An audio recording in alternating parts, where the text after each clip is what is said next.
Las protestas en Irán han terminado por ahora. No se sabe si es temporal o si volverán, pero actualmente han cesado. Según los medios israelíes, en Teherán no se han visto señales de protestas durante varios días y tampoco se han reportado manifestaciones en otras regiones del país. En Occidente se detectan preparativos para un posible ataque aéreo a Irán. Analizaremos esto a detalle hoy. Las protestas en Irán, que comenzaron el 28 de diciembre de 2025, no han ocurrido desde el 14 de enero.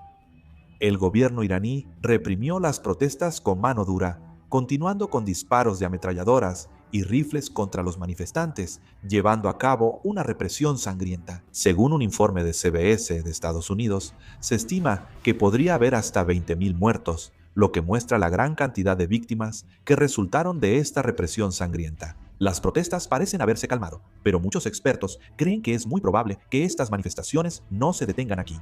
La razón es clara, la causa fundamental que sacudió a la sociedad iraní no se ha resuelto en absoluto. El punto de partida es claramente un problema económico. El valor de la moneda iraní ha caído a niveles de colapso, lo que ha destruido la vida cotidiana de la gente. En 2015, el dólar valía 32.000 riales ahora. 1.450.000 riales. En 10 años, la tasa creció más de 44 veces. Si aplicamos esto a Corea, sería como si la tasa de cambio superara los 67.000 wones por dólar. Es una situación en la que la confianza en la economía nacional se ha derrumbado por completo. Tras la guerra con Israel en junio pasado, la caída del rial se aceleró y en 6 meses perdió un 40% más de su valor. La inflación anual llegó al 422%, dejando la economía fuera de control. La gente percibe la situación como aún peor. Los precios de ingredientes básicos como pollo y lácteos han subido mucho y el aceite comestible ya ni se encuentra. El precio de los alimentos subió 72% respecto al año pasado.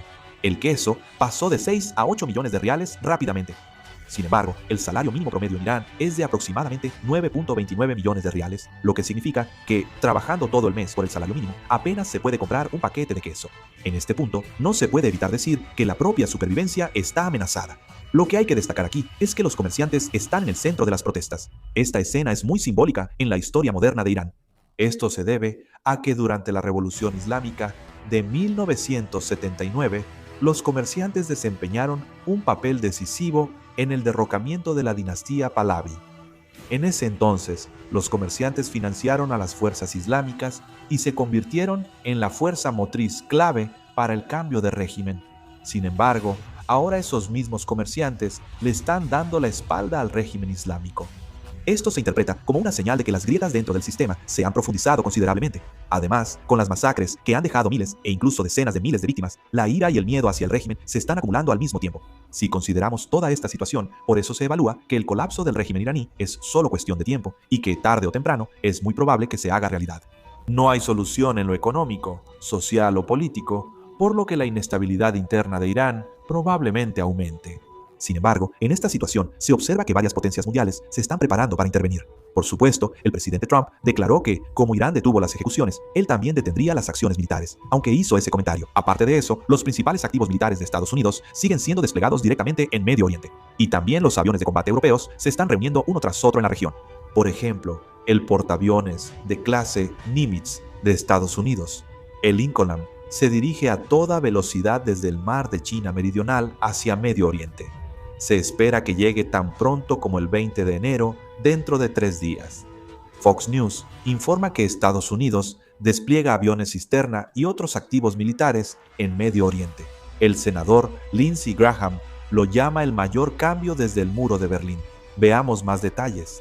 Esta foto es una imagen satelital tomada el 15 de enero. Fue tomada en la base aérea de Al Udeid y en la base aérea Príncipe Sultán en Arabia Saudita. Aumentó el número de aviones cisterna, aunque se retiraron los de transporte. En la base aérea Príncipe Sultán, Arabia Saudita, detectaron 3 aviones cisterna KC-40 y 7 Pegasus, y KC-135 que antes no estaban.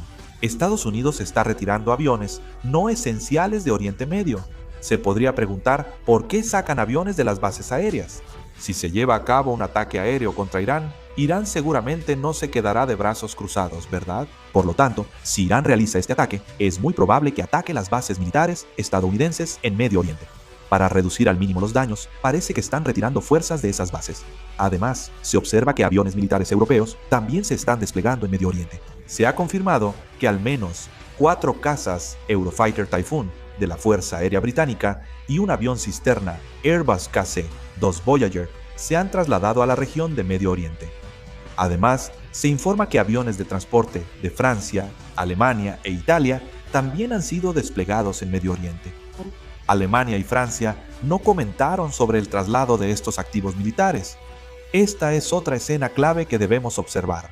Los países del mundo occidental están evacuando apresuradamente a su personal y ciudadanos de Irán casi al mismo tiempo. La evacuación de instalaciones diplomáticas siempre se considera una medida de último recurso, ya que solo se toma cuando los canales diplomáticos están prácticamente paralizados o cuando se considera alta la probabilidad de un conflicto militar inminente. Pero esta vez, no solo Estados Unidos, sino varios países occidentales han emitido directrices para abandonar Irán en un momento similar, y se ha observado que la evacuación de sus ciudadanos y la evacuación prioritaria de las familias del personal diplomático se están llevando a cabo al mismo tiempo. Esto puede interpretarse como una señal de que las autoridades gubernamentales están compartiendo escenarios de amenazas bastante concretos. Al mismo tiempo, los movimientos de Israel también son muy significativos. Israel, a partir del fin de semana, ha elevado su nivel de alerta militar en al menos un grado. Se han desplegado sistemas de defensa antiaérea, cúpula de hierro adicionales en el centro de la ciudad y alrededor de instalaciones estratégicas, y los refugios de defensa civil, que normalmente operan de manera limitada, se han abierto en toda la ciudad.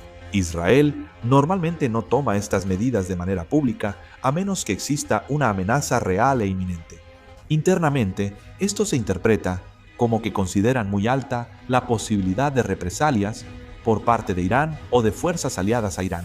Si analizamos toda esta situación, existe una clara discrepancia entre las declaraciones del presidente Donald Trump y los movimientos militares que están ocurriendo en el terreno. El presidente Donald Trump públicamente está enviando un mensaje de moderación militar, pero al mismo tiempo el despliegue de portaaviones de la Marina de los Estados Unidos, el despliegue masivo de fuerzas aéreas y aviones cisterna y el envío directo de cazas europeos al Medio Oriente no se han detenido.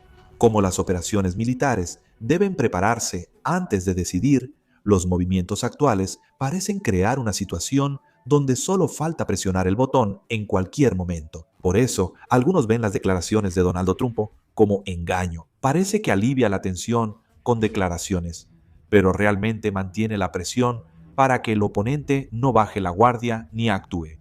Durante el ataque aéreo a Venezuela, se repitieron escenas similares. En ese momento, también hubo declaraciones negando acciones militares, pero al mismo tiempo se movieron portaaviones y se desplegaron fuerzas especiales, y al final siguieron acciones militares.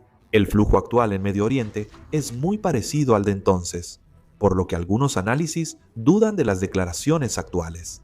Al final, es difícil descartar la posibilidad de que la calma actual no sea el resultado de una relajación de las tensiones, sino más bien un estado similar a la calma antes de la tormenta. Por supuesto, también existen claramente miradas de preocupación sobre este asunto. Una de las principales razones por las que Estados Unidos no ha podido decidir fácilmente una intervención militar directa contra Irán es porque la estructura interna de Irán ya es muy vulnerable. Irán aparenta ser un país unificado, pero en realidad es más parecido a un estado multinacional. Entre la población total de Irán, los persas representan aproximadamente el 51% siendo la mayoría. Después de ellos, los azeríes constituyen alrededor del 24%. Además, los kurdos representan aproximadamente el 7% y los baluchis cerca del 2%. El problema es que esta composición en sí misma puede convertirse en un factor importante de inestabilidad en caso de un colapso del régimen. En el caso de los azeríes, están relativamente integrados en el sistema iraní y han mostrado una actitud relativamente pasiva hacia la independencia. Sin embargo, la situación es completamente diferente para los kurdos y los baluchis. Ellos han sido discriminados y reprimidos por el gobierno central iraní durante mucho tiempo. Lo han denunciado y ya tienen antecedentes de haber llevado a cabo varias luchas armadas y movimientos separatistas.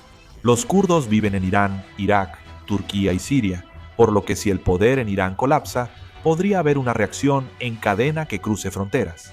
Los baluchis operan cerca de la frontera con Pakistán y, si el gobierno central pierde control, podrían buscar expandir su poder por su cuenta.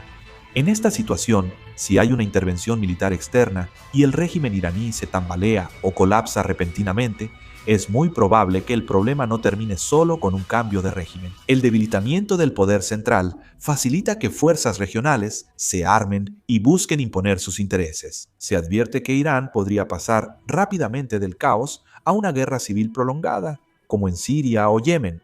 Si los conflictos por intereses entre sectas, etnias y regiones siguen, la carga para la comunidad internacional podría ser mucho mayor que en conflictos previos en Medio Oriente. Además, hay una importante variable geopolítica. Justo al sur de Irán se encuentra el estrecho de Hormuz, por donde pasa el 35% del transporte marítimo mundial de petróleo y aproximadamente el 20% del total del transporte de petróleo también cruza por aquí. Si Irán entra en caos, el mercado energético mundial sería el primero afectado, no el país mismo. Si la situación dentro de Irán se vuelve inestable, también será difícil garantizar la seguridad del estrecho. Y cuando la situación de los petroleros se vea amenazada, el precio internacional del petróleo no tendrá más opción que reaccionar de inmediato. Por eso, aunque presionan a Irán, Estados Unidos y países occidentales, temen su colapso total y son muy cautelosos. El régimen es un problema, pero se teme que manejar el colapso del país sería complicado. El impacto de una acción militar podría sacudir no solo a Irán como país, sino a todo el Medio Oriente, e incluso a la economía mundial. Por eso, este asunto siempre permanece en un ámbito donde coexisten opciones extremas y riesgos extremos. La preocupación de Occidente sobre Irán no es atacar o no, sino quién y cómo gestionará el caos tras el ataque. Hay que ver cómo actuarán Estados Unidos, Occidente y el mundo. Sin embargo, señales como evacuar embajadas o desplegar activos estratégicos de Estados Unidos suelen ocurrir antes de una guerra, por lo que no deben tomarse a la ligera. ¿Qué opinan ustedes sobre la situación actual? Por favor, déjenlo en los comentarios. Con esto concluyo el video. Muchas gracias.